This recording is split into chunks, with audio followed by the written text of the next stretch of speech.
শহীদ বুদ্ধিজীবী দিবসকে কেন্দ্র করে রায়ের বাজার বধ্যভূমিতে প্রদীপ প্রজ্বলনের মাধ্যমে দেশের শ্রেষ্ঠ সন্তানদের স্মরণ ও শ্রদ্ধা জানান হাজারো মানুষ। দিবসটি ঘিরে বধ্যভূমিতে রাখা হয় কয়েক স্তরের নিরাপত্তা ব্যবস্থা। সহকর্মী স্বপন আহমেদের প্রতিবেদন।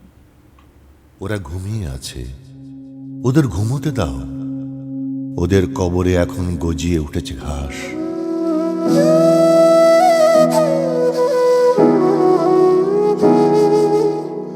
পার হলো স্বাধীনতার 53 বছর। 1971 সালের এই দিনে বিজয়ের দ্বারপ্রান্তে এসে হত্যা করা হয় দেশের মেধাবী সন্তানদের।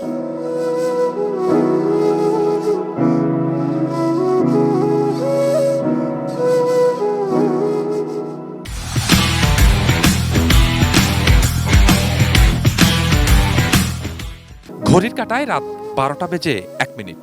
শহীদ বুদ্ধিজীবীদের প্রতি শ্রদ্ধা জানাতে রায়ের বাজার বধ্যভূমিতে ছোট বড় হাজারো মানুষের ভিড়। মোমবাতি জ্বালিয়ে সূর্য সন্তানদের স্মরণ ও শ্রদ্ধা জানান তারা।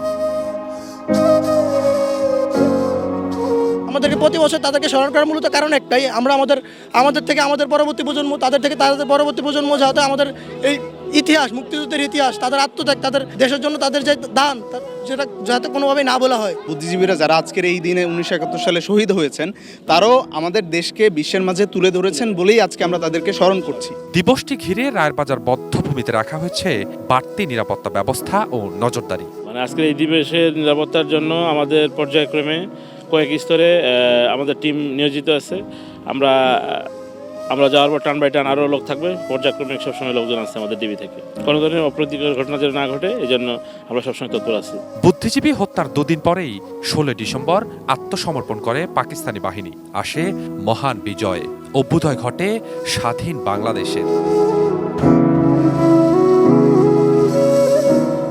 Swapan Ahmed, ATN news, Dhaka.